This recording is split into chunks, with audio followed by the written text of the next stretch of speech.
All right, here we go. Hold your ears, folks. It's showtime.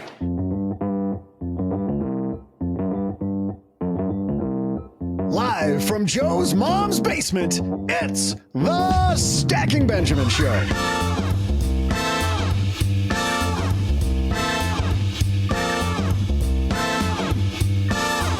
I'm Joe's mom's neighbor, Doug, and today you'll learn why passive index funds have clearly won the investing game with the president of Bonafide Wealth, Doug Boneparth.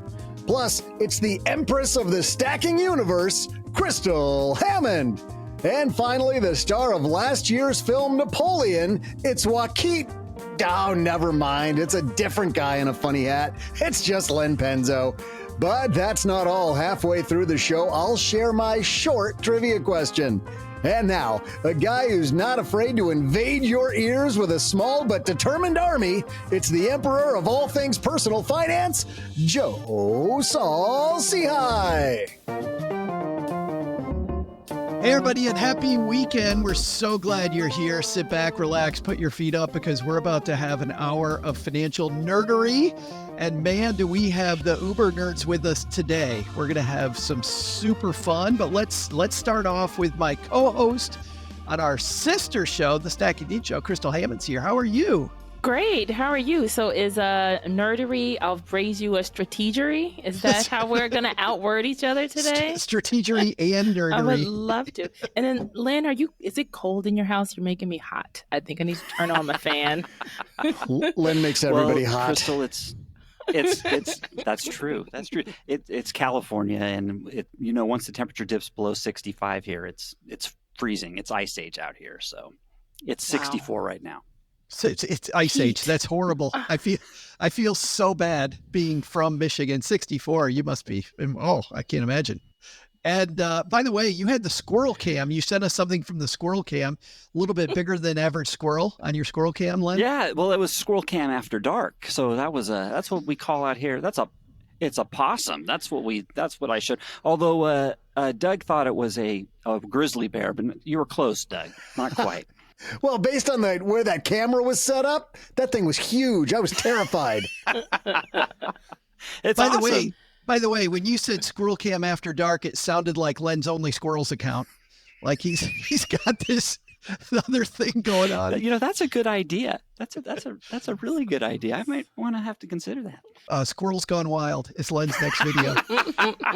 Right. Hey, real quick, you're talking about uber nerds. I did send out for my IQ test, and I got the results back today. Unfortunately, they were negative. Oh. So, whoops. Hold on, wrong button. There it is. Had to find it. Nice job, Len. I prepare every time we record. I have to brace myself. It's like doing a polar plunge for me. When Len starts to do his intro, I'm just sitting here gritting my teeth, just waiting. Like, how bad's it going to be? Here comes it. Oh God, it was as bad as I thought. I thought the delivery on that was quick and to the point, Doug. You've been chastising me about it. Even the East German judge gave you a 7, Len, Yeah, so you were good. Yeah, so wondering what the hell he's doing. He's doing here. We have financial planner and big guy on X/Twitter. Doug Boneparth is here. How are you, man? I'm good. Overwhelmed every day with life, but in the good way. In the good way. We got kids running around and businesses being run, and someone should have told me this is what knocking 40 was going to feel like. I thought that young. Yeah, so you guys remember that? You guys remember putting a four the other side. A long time ago. he's been here 6 minutes and he already called us old guys, Len. I know. And he did it with a smile too. Yes. Oh, okay. Well, and I saw, Doug, you rolling your eyes when you heard Len complaining about life in the 60s, because you're over there in the New York area. Slightly colder? Little bit. Yeah, the 60s. I thought that wasn't a reference to his age. That was the temperature. It's, March. That critter saw its shadow, for whatever that means, and we're gonna get there soon. We're gonna get to the warm days soon. Well, today is a bright spot in your life, Doug, because you're here with us. True. This is Of very course. true. Looking forward to this for weeks now.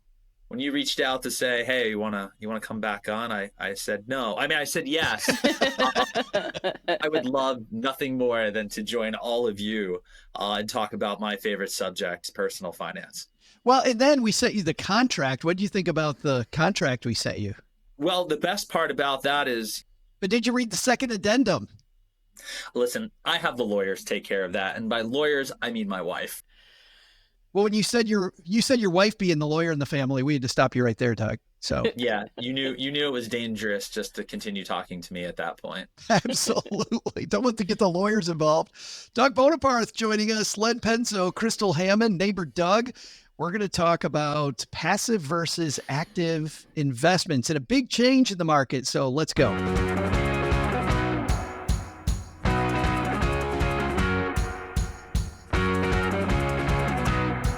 Our piece today, I first saw a few weeks ago in Morningstar, and this is written by John Reckenthaler.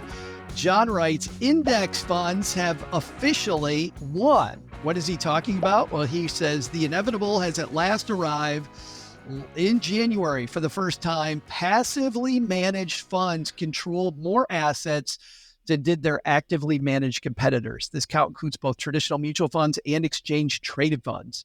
The revolution occurred only gradually. August 1976, Vanguard introduced the first publicly available index fund. Wells Fargo, by the way, had already beaten them to the punch.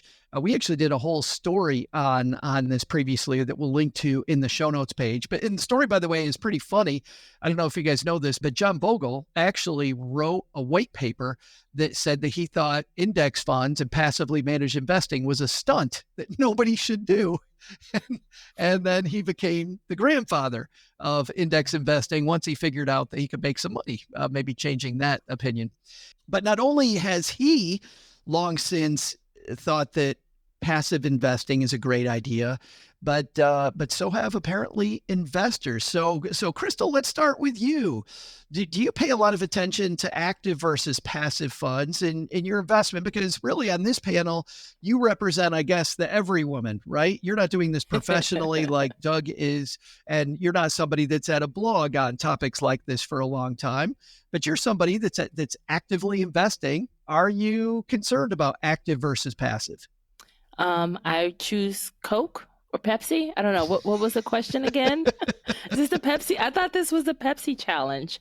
I actually, so as a federal government employee, I let the TSP do my work. I trust it to get me where I need to go in the next, what do I have, like 12 years left until I retire. But they do have this big page about there are people that actively trade the TSP. There's a whole group dedicated to it, and they tell you what funds to switch in and out of. I'm not doing that. I've got parties to attend, and I have, TV to watch. Who has time to do that every single, month or week? Like they even sometimes daily change their allocations. And me, I just have the L whatever target date fund, and then I just log in to check the balance and my ROR, my personal rate of return, and then I sleep well at night. And those are passively managed funds that you're in the thrift savings plan. Who knew? You do know.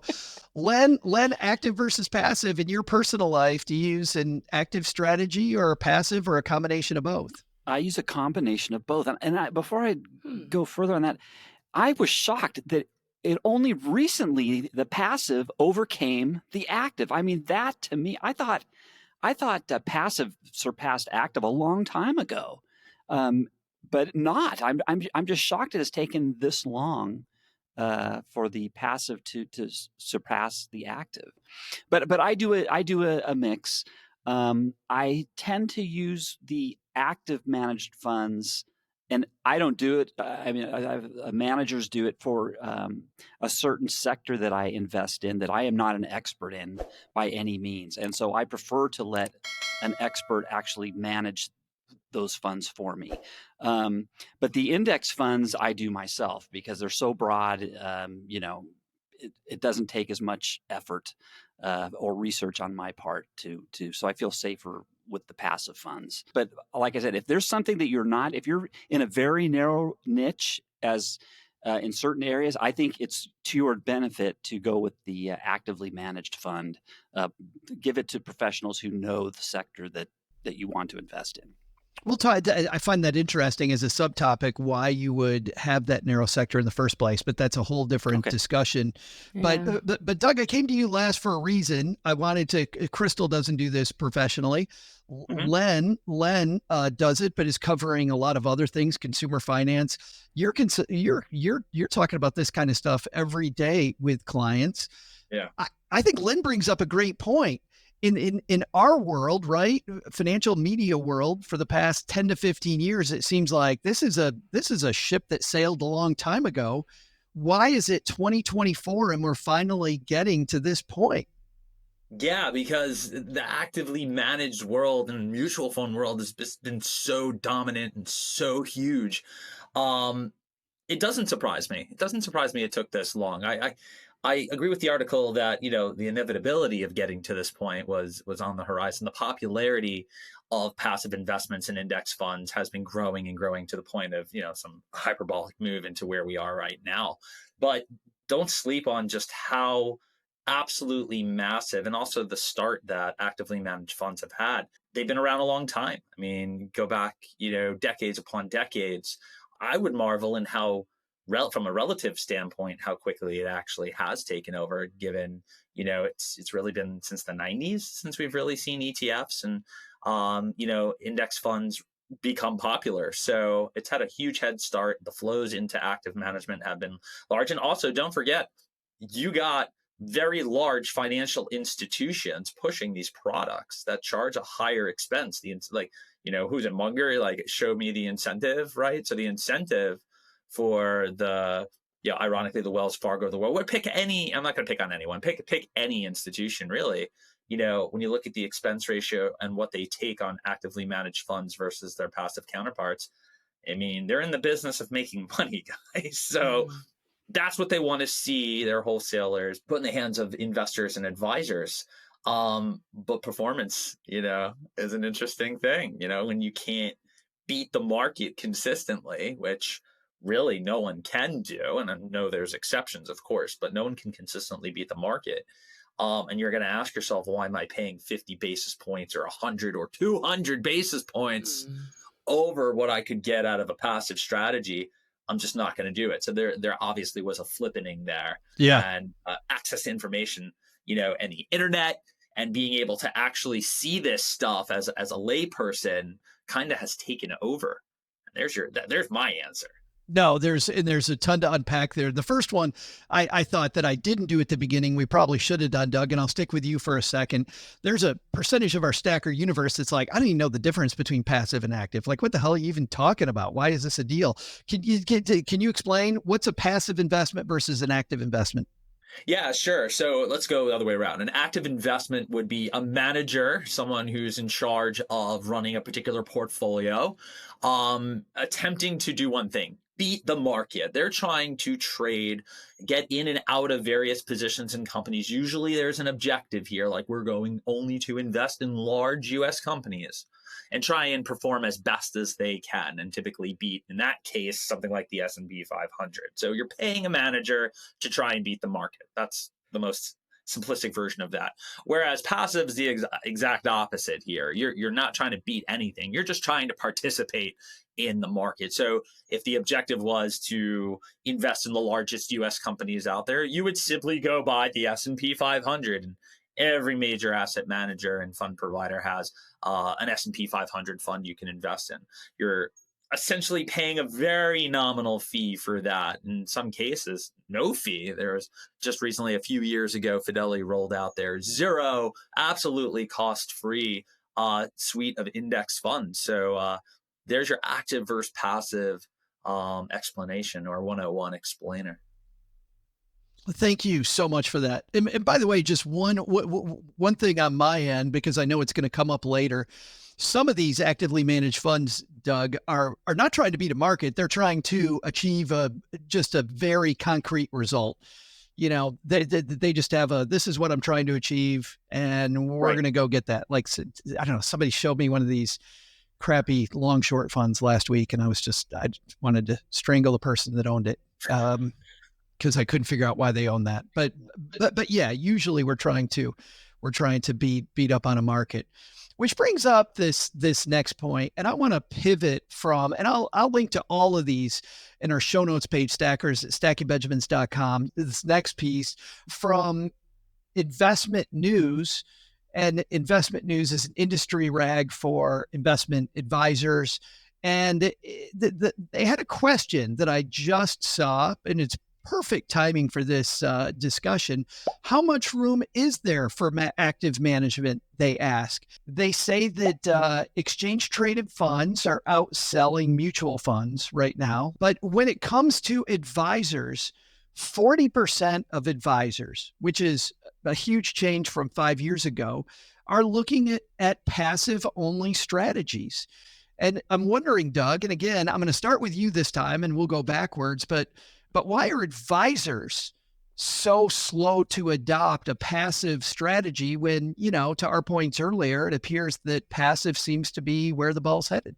Yeah, there's a number of reasons why that could be. I guess some of the more benign reasons are what their clients are currently positioned in. I mean, you can go back far enough to find plenty of advisors still operating under like this old brokerage model where what they've put their clients in are, loaded mutual funds, various share classes, and the cost of switching and realizing capital gains or the rights of accumulation. So the more you buy of these funds, the cheaper it has become to purchase them. They might just be locked in here, and trying to find a cost justified solution to get out of those active strategies into passive strategies might not be worth the tax bite, might not be worth the accumulation that they have. That makes sense to me. Yeah, but that's a very how the sausage is made look inside the industry, and it's a good point. The other thing could be, again, incentives, right? I mean, I'll get really under the hood here. You have relationships between financial advisors and asset management shops and wholesalers and actual loyalty. There's, and you'll read this in ADVs, you'll see that there are various incentives between broker dealers and mutual fund companies to use particular products.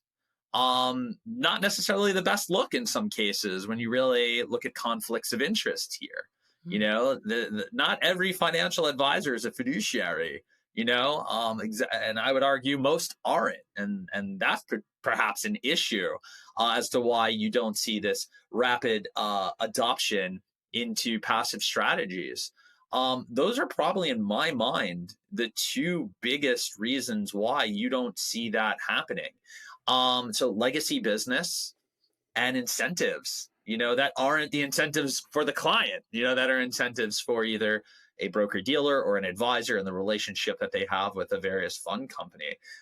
Again, one a little bit more benign than the other here, sure. But to talk my own book, I'm viewing this like, look, if we can't beat the market, what my shop is probably 95 to 99% passive, right?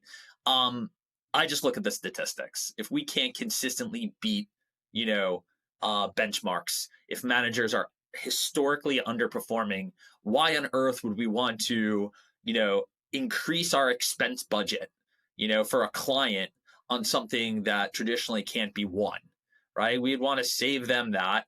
I don't have any incentive to do anything but the right thing. It doesn't affect my compensation or scorecard. And that's how you have fee-only fiduciary advisors probably being the ones that are, 9 out of 10 times going to be running mostly passive portfolios. It's actually funny. This piece even dives into that, Doug. This says that as more advisors leave big firms to go to be independent advisors, more money goes passive because, to your point, they don't care anymore. Those relationships aren't what they're worried about. Yeah. Yeah. Well, I mean, it gets a little dirty in that, we're even talking transaction charges and ticket charges for buying and selling various instruments, right? So in this case, mutual funds or even ETFs, but mostly around the mutual fund stuff.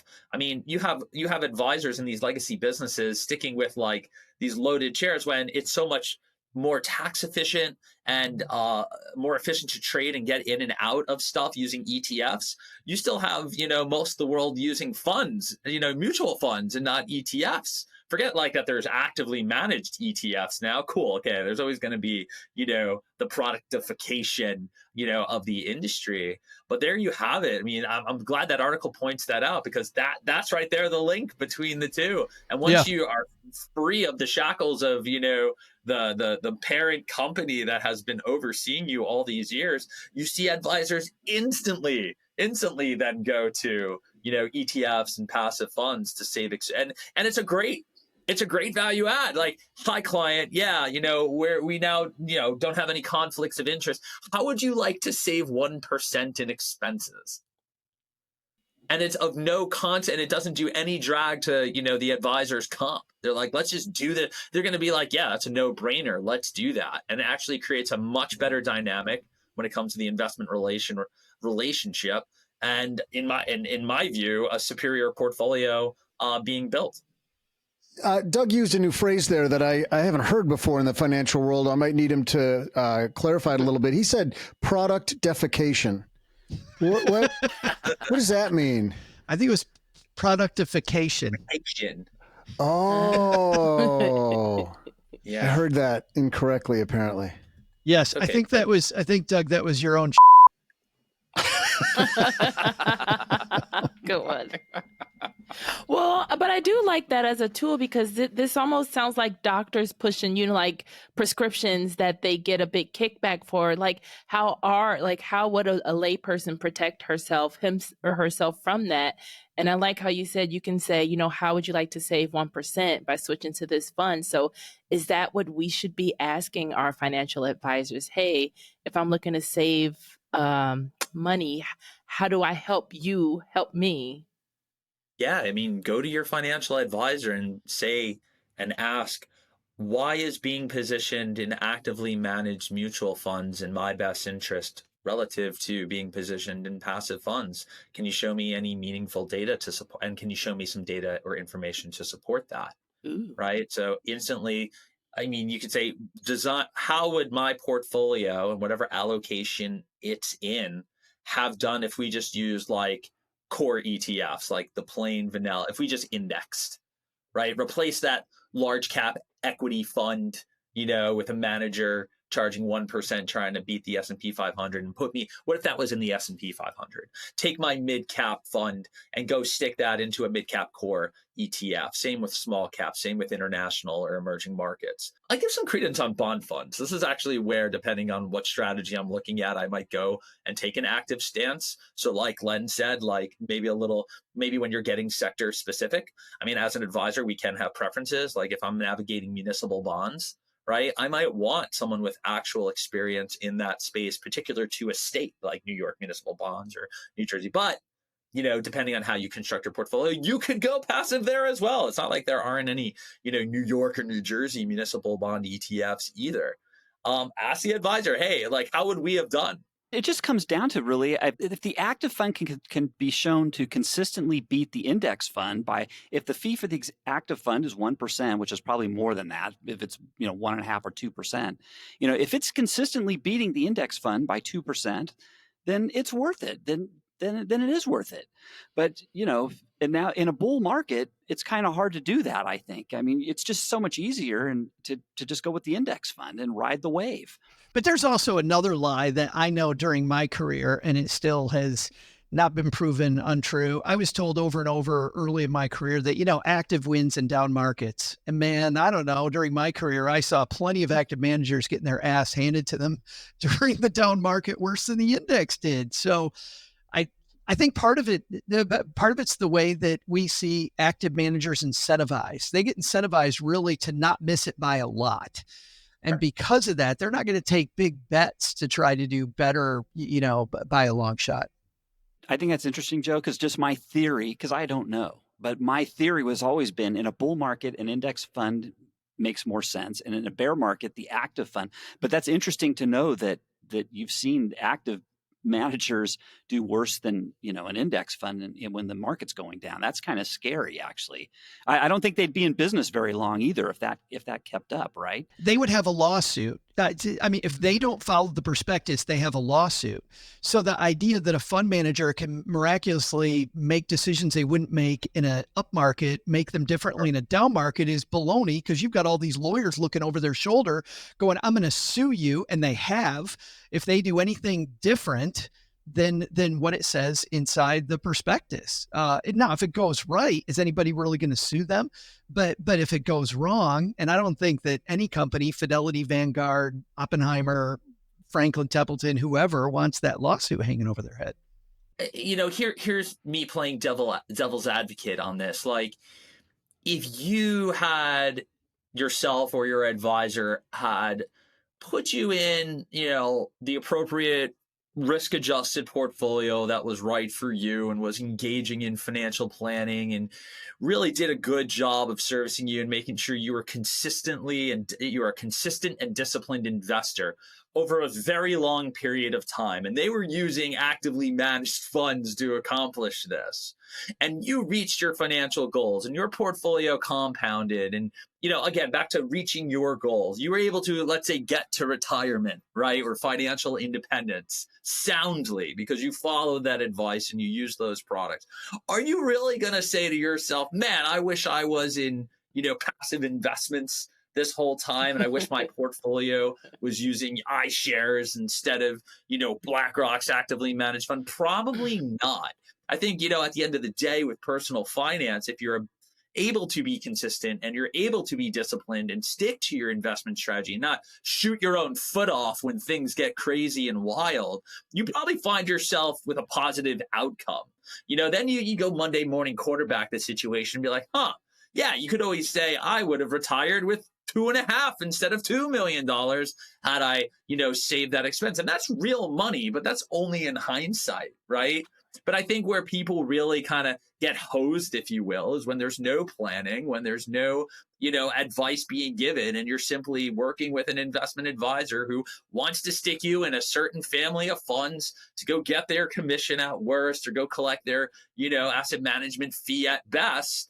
And, is kind of just trying to do their best, I guess, in a way. And that's kind of loosey-goosey. That's not financial planning. That's just investment advisory. And so many advisors out there just being like, this is the way I run money. This is the way we're going to do it. These are the fund families I use. And they have great relationships. And money gets sticky, right? And it's not until the 2008s and the March 2020s when you pick when they got a little too creative, or they got a little too sexy and they had too much, in the wrong fund, that finally an investor or client says, oh man, I need to switch this up.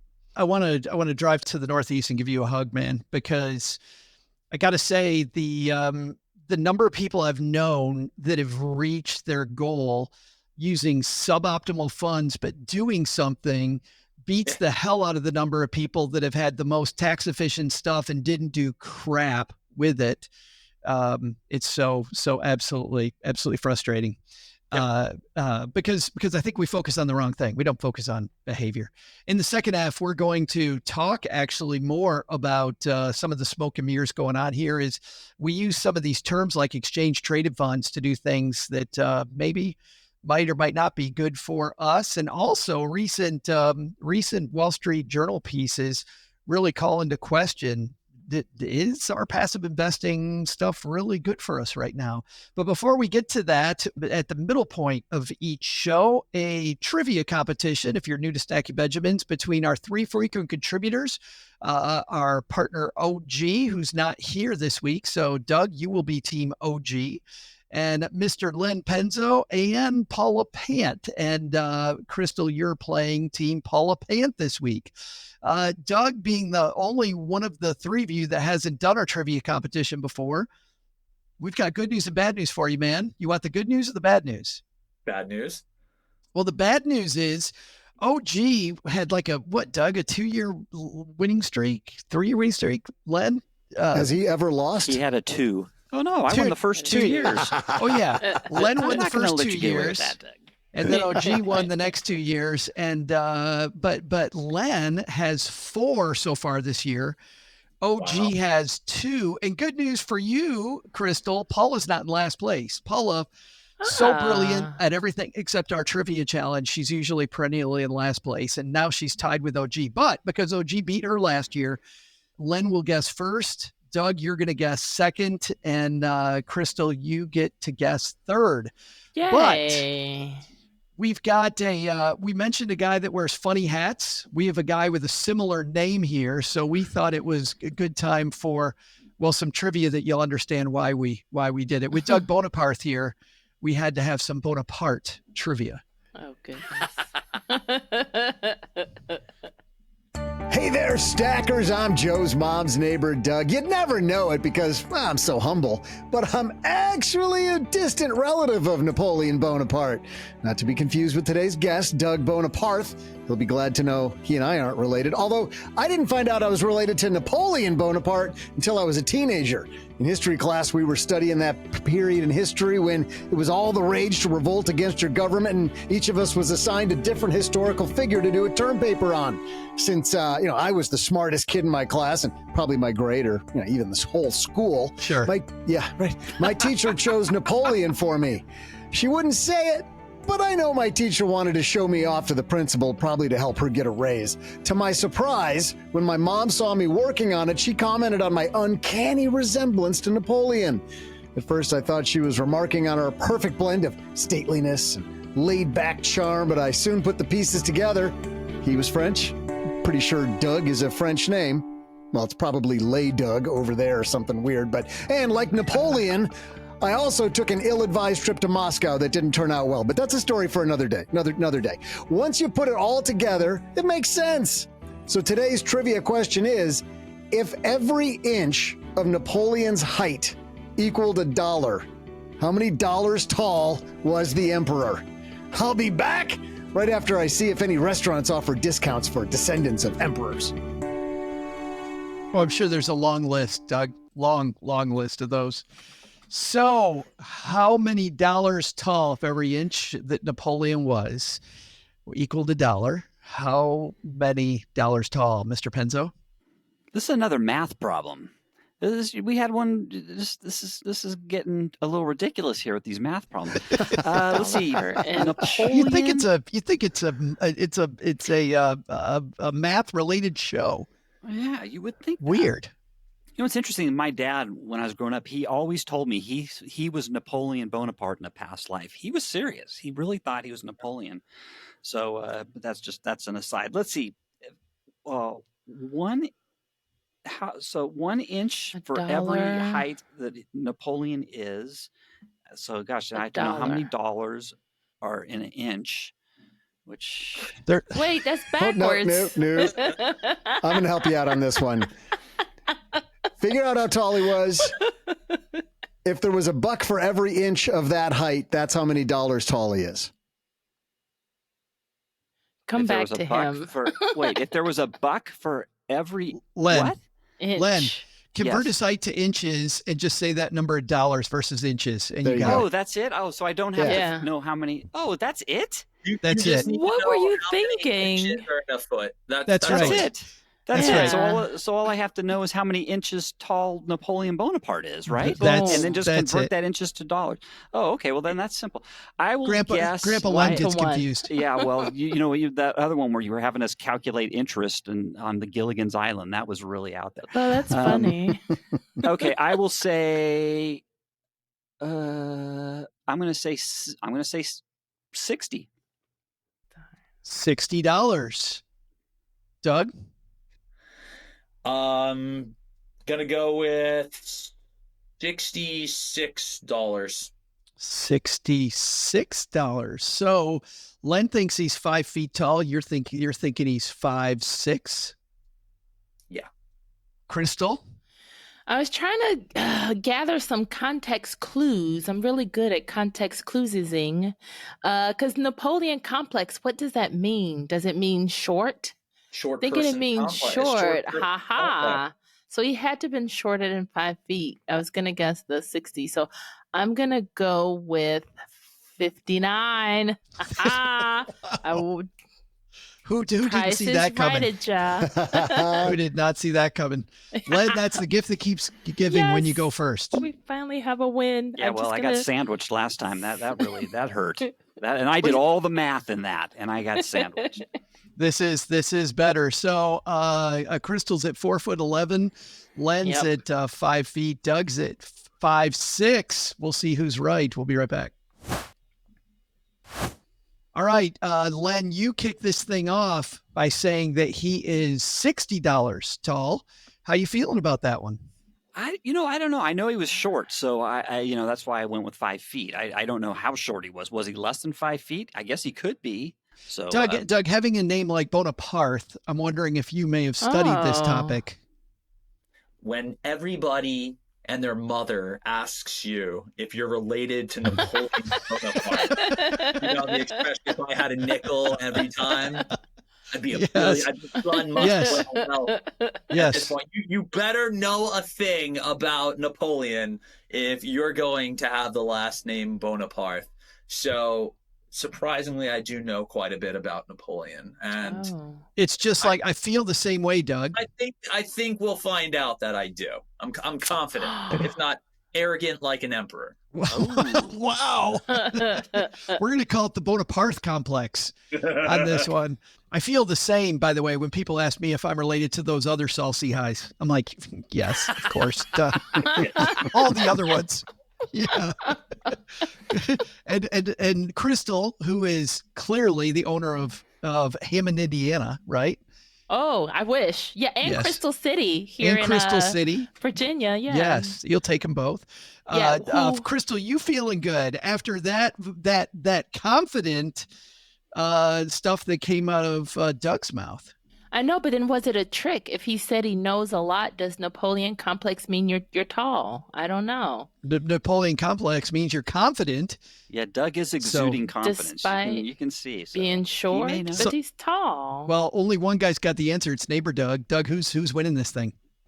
Hey there, stackers. I'm natural-born leader and Texarkana High School's smartest freshman, Joe's mom's neighbor Doug. Bonaparte. Oui, mon cherry. During the height of his fame, I think it's look at the spelling, Doug. I think it's ooey ooey. It's ooey, yeah. Lay Doug. Yes. Oui, mon cherry. Yeah, I got it. I nailed it. There it is. Oh, there it is. Yeah. Napoleon was known to dress in disguise and roam the streets of Paris, quizzing the electorate on what they thought of the emperor. God, I should do that. That's a great idea. Anyway, today's question was, if every inch of Napoleon's height equaled $1, how many dollars tall was the emperor? The answer? With a notoriously small stature that gave birth to the term Napoleon complex, Napoleon Bonaparte was actually a little taller than the legend suggests. In France, by their measuring standards of the day, he was listed at 5'2". But if you convert that to the current worldwide standard, he stood at a mere 5 foot. Wait, I'm not going to give you the rest of that. I will tell you that he was 7 inches taller than what Crystal guessed. He was 6 inches taller than what Len guessed. He was 0 inches taller than what Doug Boneparth, his namesake, guessed, because he was 5 foot 6 inches tall by regular measurement standards. Jeez, he should have listened to his mother when she told him to finish his vegetables. I thought this was the old standards. That's what you were going by, wasn't it? Okay, sure, Len. Len, you're that old to where you would have once in your life. Absolutely. Yeah. Wow. Okay, I got it. Well, they changed it when Len was 12. So what just dawned on me, Joe, when I heard the other Doug give his answer, was that we picked the one question that he sure as hell knew the answer to right away. Because this dude has been teased about this his entire life. We might have pandered to the guest a little too much. He knows Napoleon's height more than he knows his own anniversary, probably. Maybe. No. We won't quiz him on that. Yes, no. For Heather, she's listening. No, definitely not. Time for the second half of our discussion. By the way, congratulations, Doug. Nice job. All right. Second half of our discussion is brought to you by depositaccounts.com. Let you know what happens when you go to depositaccounts.com. Yep. Mic drop. And that's it. Head to depositaccounts.com. Write to Len to find out exactly why you go to depositaccounts.com. I hope everybody does that. You find out that on their front page, you can compare more than 275,000 deposit rates from over 11,000 banks and credit unions, all for free. As an example, we're recording this a little early, but the national average savings rate, 0.52%. But if you were in one of the top 1% of those 275,000 rates, 4.92. And that's down, by the way. We were just over 5 a couple weeks ago. CD rates at 5.55 if you're in the top 1%. Checking accounts, money markets, they compare all the rates, all the fees. Head to depositaccounts.com to compare, ditch, switch, and save. All right. I knew that. That's it. You knew all that already. So we talked about why this move to passive is not maybe taking off, and Doug gave us some good reasons. Len, I want to start with you on this one, because another piece of this is, while money's going into exchange traded funds, and you heard Doug earlier, Len, talking about how exchange traded funds more efficient than mutual funds are. They're the newer product. Clearly, mutual funds from an earlier age, exchange traded funds really meant to do in a lot of ways the same thing, but just better, right? Because more modern way to diversify. But a piece of this says there's also a bunch of money going into actively traded exchange traded funds, which makes me believe, Len, that maybe some of the stuff Doug's talking about around relationships and around higher fees, like maybe we can disguise that by just telling you over and over, Mr. Penzo, that you've got an exchange traded fund. You should be happy, because that's where the world's going. Well, I guess, but you know what? What comes out to me at the end of the day is what the results are, right? I mean, we can make claims which one's better, but you don't know until you've held that fund for a year and you've seen the performance, maybe for a couple of years, give it a little extra time. But I mean, the results speak for themselves. So, you know, who's to say what's better except you and what you invest in and what your performance is, and I would react accordingly based on your results. Everybody's different. Everybody's investing in different things and different mixes and different allocations for their portfolio. So everything's going to be different. There's no right answer. It's you have to look at your own results, your own investment results, evaluate those results, and then react accordingly to that. It's spoken like an engineer, Len, as if you might have played one of those for a while. Crystal, though, while I agree, there's probably no right one-size-fits-all answer. There are wrong answers. And I think what we see sometimes are people pretending they're advisors who are really salespeople who hide behind some of these sexy terms, right? They have maybe a term where they say one thing and they mean something else. I'm wondering if you have maybe been caught up before in some of these mind games that salespeople play. Well, funny story about real estate. We had a friend who we got invited to dinner to hear a spiel. Yeah, I think we've all been here. A you free know where dinner. I'm going with this. And this, I'm not going to call him an idiot. You know, he or she may be listening, but they said, yeah, I'm going to dabble into real estate. I'm going to buy me a timeshare. And I'm like, that's not real estate. And so there are people who think getting a timeshare is, you know, their entry, their low barrier entry into, you know, real estate investing. And that's one of the biggest myths there is. But at least I got free dinner. They don't even always call it a timeshare, Crystal. If they don't want you to your timeshare, they'll say fractional ownership program. Right. Yep. And see, buzzwords. And then he also didn't understand much. So we know our friends, bless their hearts. And when they're using terminology that you know they don't understand, you just go for your free dinner, have seconds if they'll let you, have a Ziploc bag to take leftovers, and get out of there with your pocketbook intact. Len, this kind of feels to me like a lenpenzo.com piece, like top 10 buzzwords made to confuse you. Are there any times, Len, that you've Either been caught up in this or had somebody try to pull the wool over your eyes with some of this verbiage? Well, let's see. One I did. Okay, so once I did get caught up in something.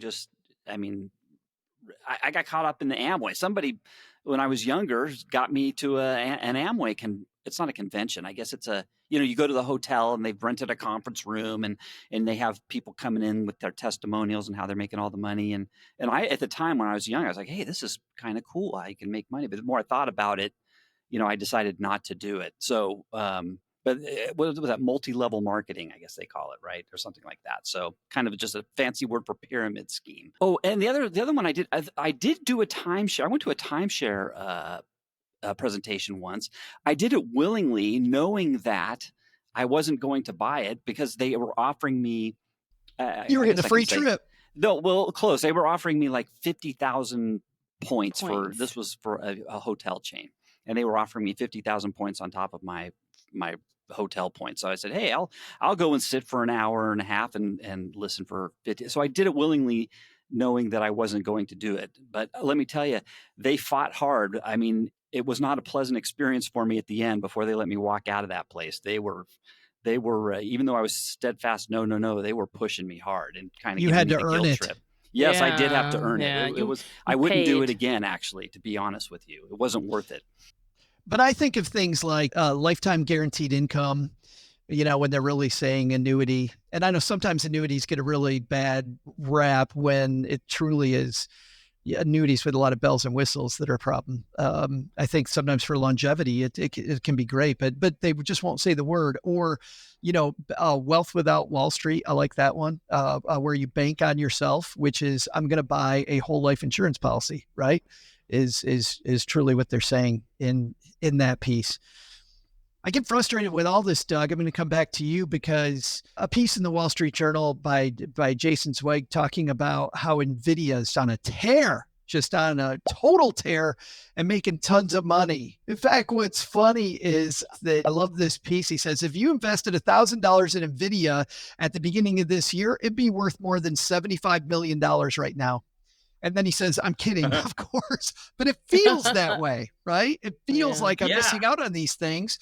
But there is a problem here, Doug, which is when we look at things like the S&P 500, a lot of advisors will tell you don't have more than 5% of your portfolio in an individual stock. Then it becomes a little bit too risky. So you've got more than 5% of your portfolio, maybe in Microsoft, depending on what it is when this comes out, maybe in Microsoft, maybe in Apple, maybe in NVIDIA. Is indexing more risky right now than we think it is because there's a few investments at the top that are driving a lot of results? Yeah, that's a really good question. But let's reframe it. If you're going to be investing for a long period of time, let's say, over a multi-decade period, we can go back and see who the top components have been in the S&P 500, and it hasn't been NVIDIA. NVIDIA has just recently made its way to the top, having gone super parabolic here. I think it's the 5th or 6th largest component now. Microsoft's been in the mix. Apple's been in the mix. But it's not to say they're going to stay there in the top. Now, having said that, these multi-trillion-dollar companies now, or trillion-plus companies, seem to be way, way far ahead of other components in there, and they look like they might have some staying power here. But I really don't view having a cap-weighted index is that much riskier. By the way, how would you, all right, so let's say you went for an equal cap-weighted, S&P 500 fund. Which, are you happy right now relative to, whether or not you had just bought the S&P 500? Probably not. You maybe would have been happy in 2022 in a bad year, right? We can fact check me on that one. I wonder if the equal weight, I'm pretty sure the equal weighted index did better, but I would think so. Yeah, I would think so too. But no, I just really don't think if you're holding for a long period of time, things change. This is dynamic. You might be indexing today, but like the 500 shifts around quite frequently. So in 10 years from now or in 15 years from now, who are the top, components going to be? I'm feverishly trying to find out what it was 20 years ago. I know there's a specific table or graph I'm looking for here. Also, Doug, I mean, like if you look at the Dow, right? If you go back 50 years, the Dow 50 years ago, I don't know what it is, but I'll bet you more than half the components of the Dow today were not in the Dow 50 years ago. Maybe it's half. Maybe it's a little less than half. Look at like GE as like a perennial example of this. Like, when's the last time you even heard GE as like any kind of performer here, or or like the IBMs of the world? These things have real, these used to be the bellwethers. These were the bells of the ball, and now they're hardly mentioned at all. You have Apple, Microsoft, Well, some companies are gone, right? Wasn't Sears a component of the Dow at one time? Sears Roebuck, maybe? I'm sure it must have been. And it's the company's gone, right? Yeah, pretty much.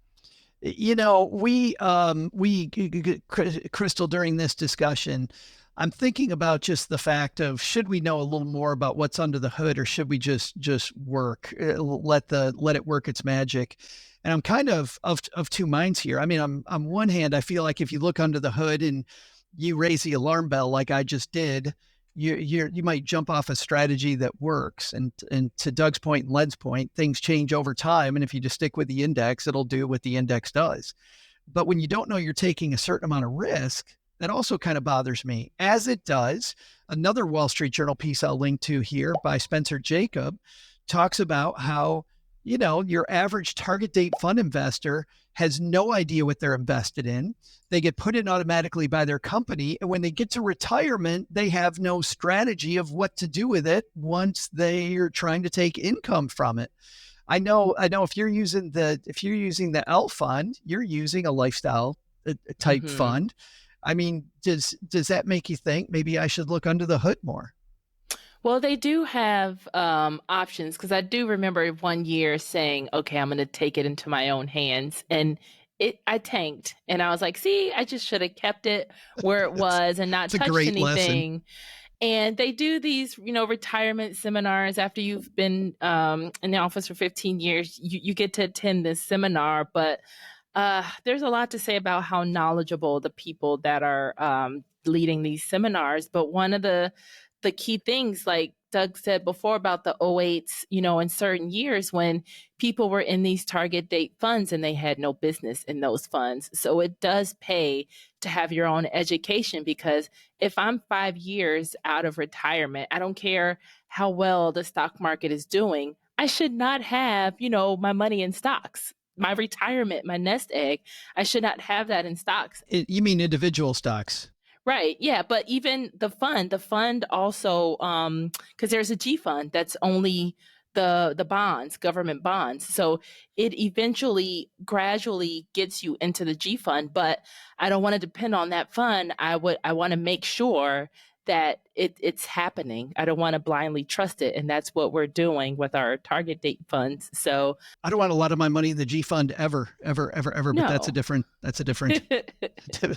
different day. Close to retirement, if you're 5 years out, you want, no news is good news kind of investment. That's my understanding. And that's what I learned, not from being in my company offered retirement account. That's, from listening to these kind of podcasts and, being in the personal finance space. That's how I know better. Well, Len, and where do you come down? I mean, Crystal says we should not really look under the hood as much as kind of know what's going on in the zeitgeist. How about for you? Well, I was just looking at some numbers here for remember I said I have a little bit of everything. I do a little in the investing world.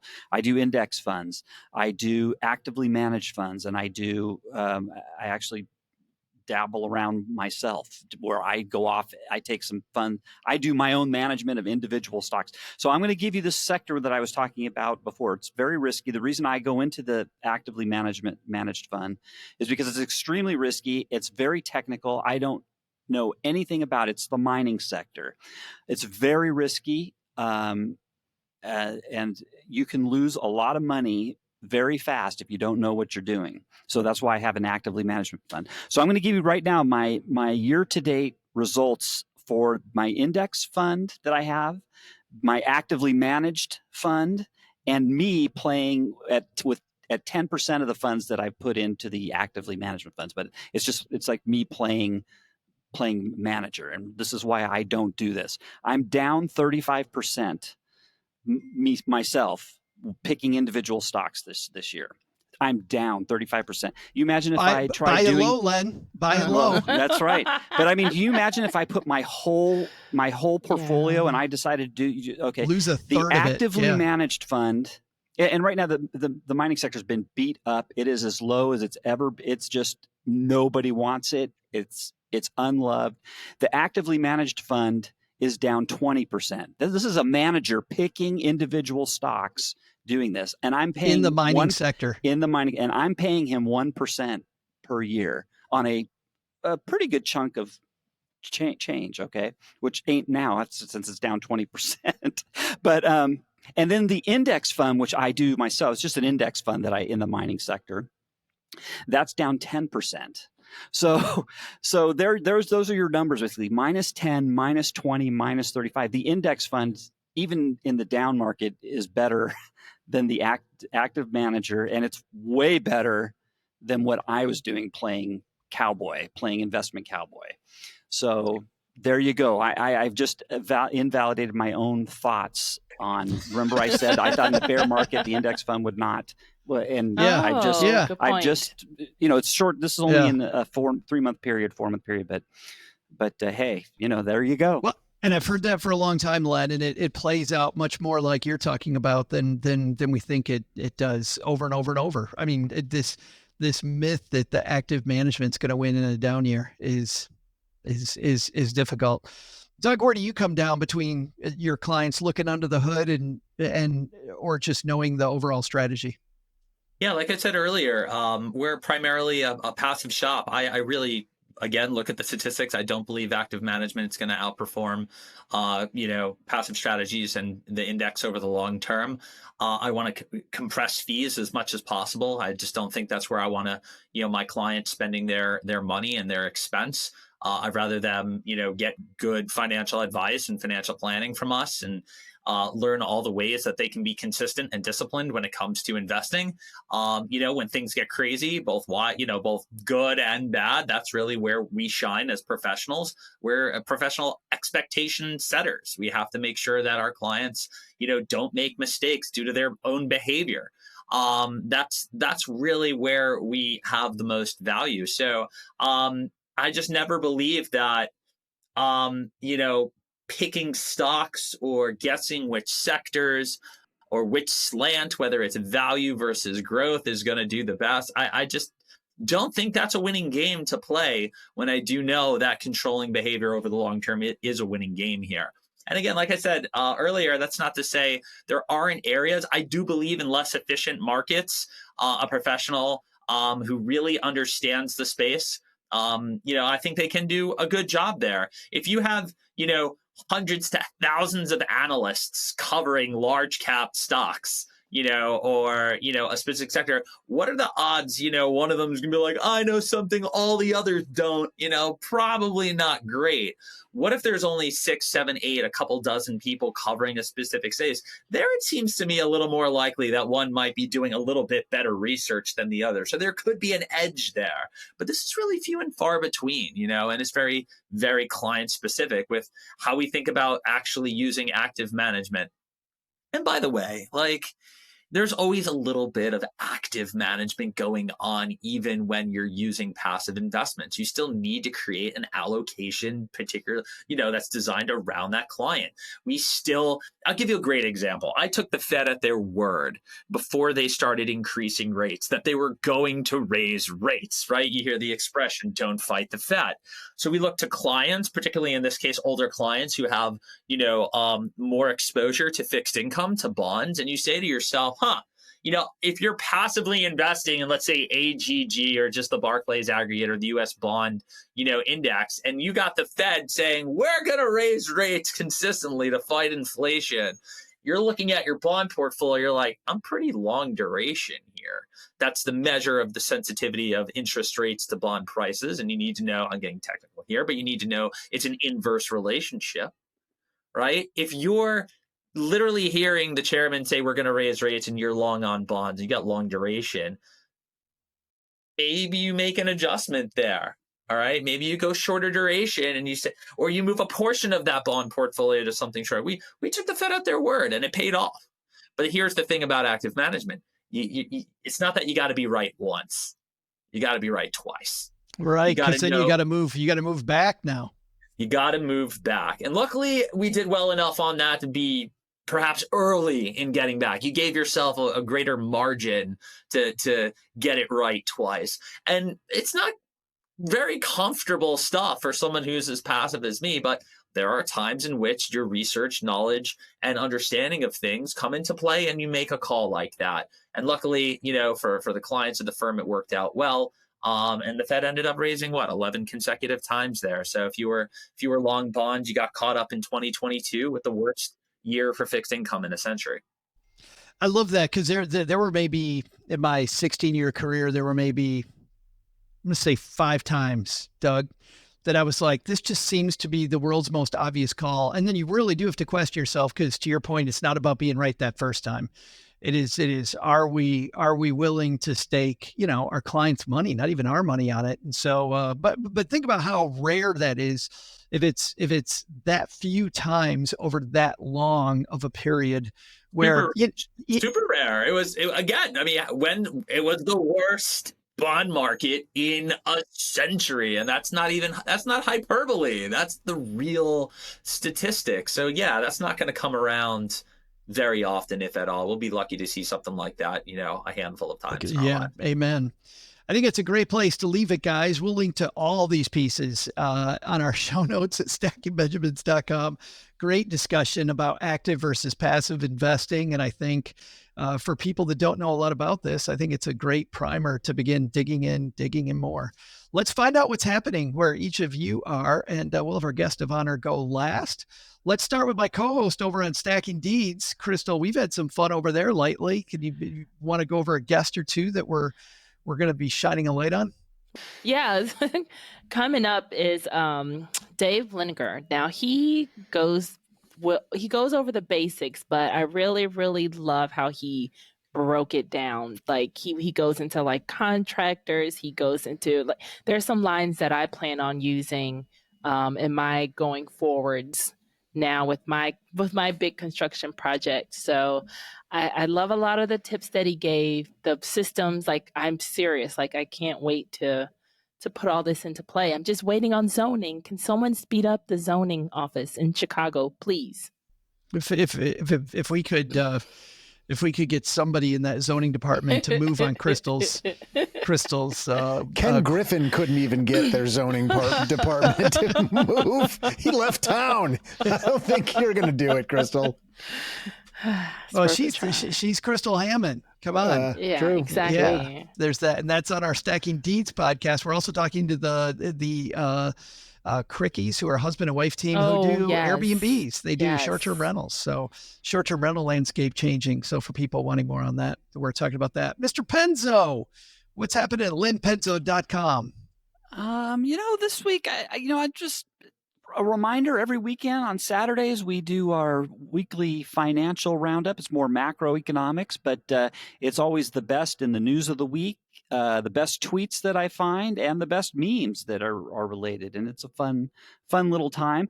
I will say, Doug, I actually featured one of your great tweets in last week's edition. I'll just read it here because I thought it was so clever. It's He said, due to inflation, February now has 29 days. I thought that was fantastic. So we put that in there. And one of his followers said March is going to be 45 days long if we don't get this figured out soon. So anyways, that's the kind of stuff you get. But the good stuff from Doug. Excellent follow, by the way, Yeah, he is Doug. funny. Yeah, I agree. He's funny. Thanks, guys. Doug, thank you so much for joining us, man. It's been too long, but what are you guys working on? If people want to get a hold of you, how do they find you besides following your cleverness on Twitter /X? Yeah, it's always a good time over on X, the platform formerly known as Twitter. Same handle all over the place. You can follow me anywhere you like, really. It's at Doug Boneparth. And when you do follow me, you'll get that sweet link tree in the bio, and you can find your way to all the cool stuff we're working on. The main project right now is my wife and I are working on our second book. Cool. Yeah, guys. I almost tongue in cheek say, don't write a book. No, seriously, it's a fantastic project. We're writing about love and money and the power dynamics between couples when it comes to this topic. Something that really hasn't been written before. Our goal is to be able to have couples literally be able to communicate around money. We don't do a good job at that because it's so much about our identity. So we're working on that. We're not going to see that till late 2025 at the rate we're going here. But in the meantime, if you like talking about things having to do with relationship and money, we have an awesome newsletter called The Joint Account, which every week we've been writing about. I'll handle Q&A, reader questions about how to handle certain things. And Heather, the brilliant writer she is going deep on these concepts around relationships and money. That's over on Beehive. Make sure you subscribe. I thought the joint account was about marijuana this whole time. That's my Substack, not my Beehive. Turns out I was completely wrong. We'll link to that in our show notes page. Guys, thanks all three of you for joining us. This was a great discussion. Doug, what should be on our to-do list today, man? So, what's stacked up on our to-do list for today? First, take some advice from our guest, Doug Boneparth. Maybe some of the push toward actively managed ETFs is because the large institutions offering them are making money from management fees. If your advisor is recommending you add one to your portfolio, ask them, why is being positioned in actively managed funds in my best interest? Second, take a note from Len Penzo. If you're comparing an active ETF to a passive ETF, take a look at the historical performance. While past performance doesn't indicate future success, yada, yada, yada, it's a decent clue to whether or not the management fees are worth it. But what's the biggest to do? I'm going to open an Ancestry.com account so I can find out what other famous French people I'm related to. Based on personality alone, I bet it's either like Joan of Arc or Pepe Le Pew, or maybe that great French writer named, what was it, Solitaire, something like that? Thanks to Doug Boneparth for joining us today. You can find more about Doug at bonafidewealth.com. We'll also include links in our show notes at stackingbenjamins.com. Thanks to Crystal Hammond for hanging out with us today. You'll find her fabulous podcast, Stacking Deeds, wherever you listen to finer podcasts. And thanks to Len Penzo for joining us today. You can find Len at lenpenzo.com/mining, maybe? This show is the property of SB Podcasts, LLC, copyright 2024, and is created by Joe Saul-Sehy. Our producer is Karen Repine. This show is written by Lisa Curry, who's also the host of the Long Story Long podcast, with help from me, Joe, Kate Younkin, Karen Repine, and Doc G from the Earn and Invest podcast. Kevin Bailey helps us take a deeper dive into all the topics covered on each episode in our newsletter called The 201. You'll find the 411 on all things money at The 201. Just visit stackingbenjamins.com/201. Wonder how beautiful we all are? Of course you do, but you'll never know if you don't check out our YouTube version of the show, engineered by Tina Eichenberg. Then you'll see once and for all that I'm the best thing going for this podcast. Once we bottle up all this goodness, we ship it to our engineer, the amazing Steve Stewart. Steve helps the rest of our team sound nearly as good as I do right now. Want to chat with friends about the show later? Mom's friend Gertrude, Stacy Doe, and Julia Garib are our social media coordinators, and Gertrude is the room mother in our Facebook group called The Basement. So say hello when you see us posting online. To join all the basement fun with other stackers, type stackingbenjamins.com/basement. For more interactive fun, join us on Instagram every Tuesday and Thursday for our Instagram Lives. Kate Younkin and Joe host those weekly. Not only should you not take advice from these nerds, don't take advice from people you don't know. This show is for entertainment purposes only. Before making any financial decisions, speak with a real financial advisor. Boy, am I glad our lawyer made us say that. I'm Joe's mom's neighbor, Doug, and we'll see you next time back here at the Stacking Benjamin Show.